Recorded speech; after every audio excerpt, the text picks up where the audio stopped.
മറ്റു പടങ്ങളെക്കുറിച്ച് പറഞ്ഞാലും അവസാനം വന്ന് പപ്പേട്ടനിൽ തന്നെ പത്മരാജനിൽ തന്നെ വന്ന് നിൽക്കുന്നു. അതിൽ പെട്ടൊരു സിനിമയാണ് മൂന്നാം പക്കം അല്ലേ? അപ്പോൾ ആ സിനിമയുടെ നിർമ്മാതാവ് മിസ്റ്റർ ഗാന്ധിമതി ബാലൻ, അദ്ദേഹം ഇവിടെ വന്നിട്ടുണ്ട്. നമുക്ക് അദ്ദേഹത്തെ വിളിക്കാം. അടുത്തതായി ഈ വേദിയിലേക്ക് സ്വാഗതം ചെയ്യാം ശ്രീ ഗാന്ധിമതി ബാലൻ.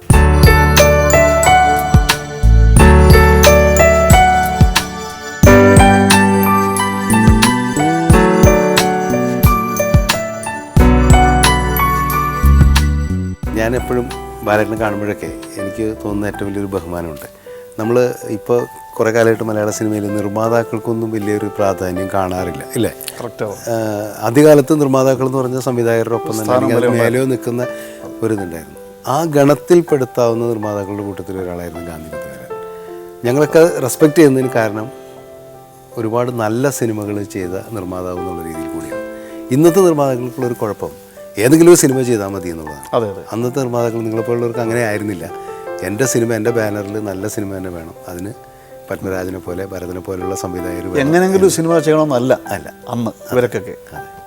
എങ്ങനെയായിരുന്നു പത്മരാജനുമായിട്ടുള്ളൊരു സൗഹൃദം? ഞാൻ ആലോചിക്കുമ്പോൾ ഒരുപാട് സിനിമകൾ പത്മരാജനായിട്ട് സഹകരിച്ചിട്ടുണ്ടല്ലേ, നിർമ്മാതാവ് എന്നുള്ള രീതിയിലും അല്ലെങ്കിലും ഏത് സിനിമയുടെ കൂടെയൊക്കെ ഉണ്ടായിട്ടുണ്ട് അല്ലേ? യാദാമിൻ്റെ വരലിൽ പഞ്ചടിപ്പാലത്തിൻ്റെ ഒക്കെ ഷൂട്ടിങ്ങൊക്കെ കഴിച്ചിട്ട് അതിൻ്റെ ഡബ്ബിങ് സമയത്ത് ചിത്രാഞ്ജലിയിൽ വെച്ചാണ് പപ്പേട്ടനായിട്ട് വളരെ അടുക്കുന്നത്.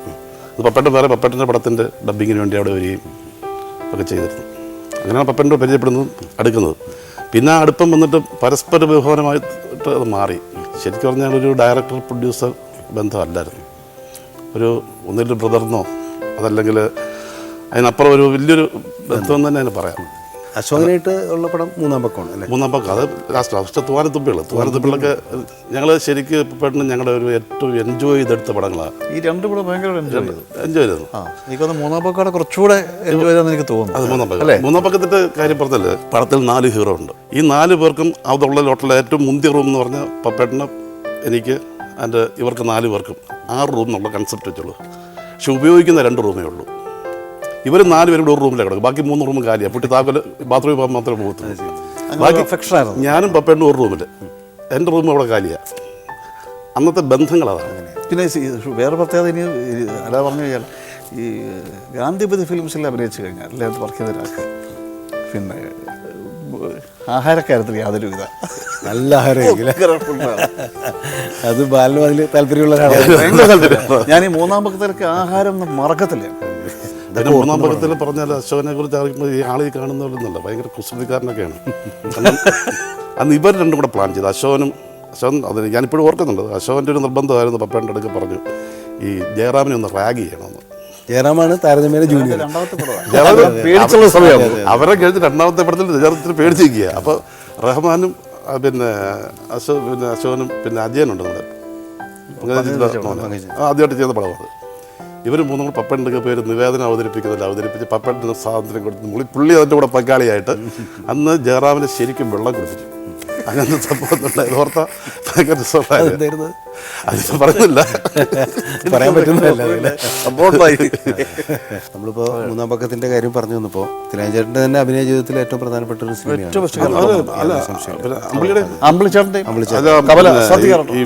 മൂന്നാമത്തെ ദിവസം ഇത് ബോഡി കണ്ടിട്ട് തിരിച്ചു വന്ന് പറയുന്നൊരു സീനുണ്ട്. ഓട്ടവും കാര്യങ്ങളും പരവൊക്കെ ഉണ്ട്.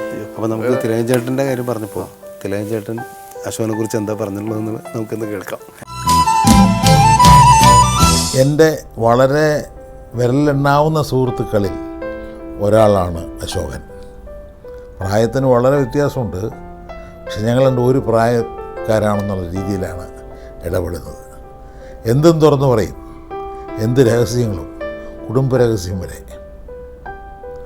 എനിക്ക് അശോകനോട് എന്തും പറയാം, അശോകൻ ഇങ്ങോട്ടും. യവനിക ചിത്രത്തിലാണ് ഞാൻ അശോകനെ കാണുന്നത്. ഞാനിപ്പോഴും ചിലപ്പോൾ ആലോചിക്കും, ഈ യവനിക കാണുമ്പോഴും യവനികയെക്കുറിച്ച് ചിന്തിക്കുമ്പോഴൊക്കെ ആലോചിക്കാറുണ്ട്, ആ വേഷം അശോകൻ അല്ലെങ്കിൽ മറ്റാര് ചെയ്യും?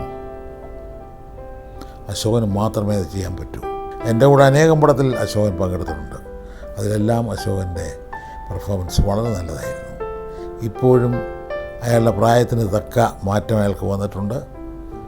നല്ല ക്യാരക്ടേഴ്സ് അവതരിപ്പിക്കാൻ അയാൾ പ്രാപ്തനാണ്, അക്കാര്യത്തിൽ സംശയമില്ല. എന്തുകൊണ്ടും അയാളെ പരിഗണിക്കുന്നില്ല പല ഡയറക്ടേഴ്സും പ്രൊഡ്യൂസേഴ്സും ഒക്കെ. ആ എന്തുകൊണ്ടോ എന്നുള്ള സംശയം മാറണം. നമ്മുടെ അഭിനയ രംഗത്തു നിന്ന് നമുക്ക് മാറണം. നല്ല കലാകാരന്മാർ വരണം, നല്ല കലാശില്പങ്ങൾ വരണം. അതിന് കഴിവുള്ള നടന്മാരിൽ ഒരാളാണ് അശോകൻ.